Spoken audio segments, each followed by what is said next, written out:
ఒంగోలులో మాజీ మంత్రి బాలినేని శ్రీనివాసరెడ్డి టీడీపీ ఎమ్మెల్యే దామచర్ల జనార్దన్ల మధ్య మాటల యుద్ధం కొనసాగుతోంది. టీడీపీ నేతలు తమ కార్యకర్తలపై దాడులు చేస్తే చూస్తూ ఊరుకునేది లేదని బాలినేని హెచ్చరించారు. దీనికి కౌంటర్ ఇచ్చారు TDP MLA Damacharla Janardhan. Counting రోజు కొడుకుతో సహా పారిపోయిన బాలినేని బ్యాలెన్స్ తప్పాడని ఎద్దేవా చేశారు.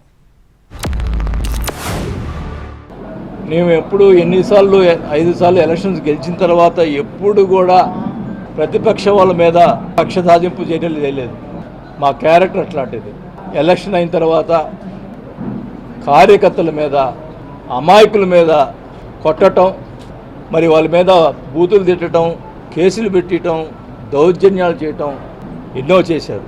ఎందుకులే మనకి ఈ రాజకీయాలు ఇంకా వద్దు అనుకునే పరిస్థితిలో మీరే నన్ను మళ్ళా తీసుకొచ్చారు రాజకీయాలకి. ఈ ప్రతిపక్ష వాళ్ళని కూడా ఈ సభాముఖంగా తెలియజేసుకుంటా ఉన్నా. నేను వదిలిపెట్టను ఒంగోలుని. నీకేమన్నా దమ్ము ధైర్యం ఉంటే నా మీద పగ తీసుకో, మామూలు కార్యకర్తల మీద కాదు.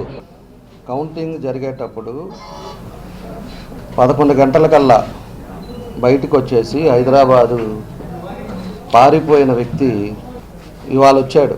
క్వశ్చను ఆయనే, ఆన్సరు ఆయనే. నన్ను పారిపోయారంటారు, లేకపోతే వదిలిపెట్టి వెళ్ళిపోయారంటారు, లేకపోతే నేను పోటీ చేయలేను, ఈసారి మళ్ళా పోటీ చేస్తాను అంటాడు. అంటే మానసికంగా బ్యాలెన్స్ తప్పిపోయి ఇష్టారాజ్యంగా మాట్లాడటం మనం చూసాం. ప్రజలు స్పష్టంగా ఎప్పుడు రాని మెజార్టీ, ఒంగోలు చరిత్రలో రాని మెజార్టీ తెలుగుదేశం పార్టీకి ఇచ్చారు. అంటే నువ్వు, నీ కొడుకు ఏ విధంగా దౌర్జన్యాలు చేశారో, ఏ విధంగా అవినీతి చేశారో, ఏ విధంగా ఎంతమందిని ఇబ్బంది పెట్టారో స్పష్టంగా ప్రజలకు అర్థమైంది. ఊరికే వదలం.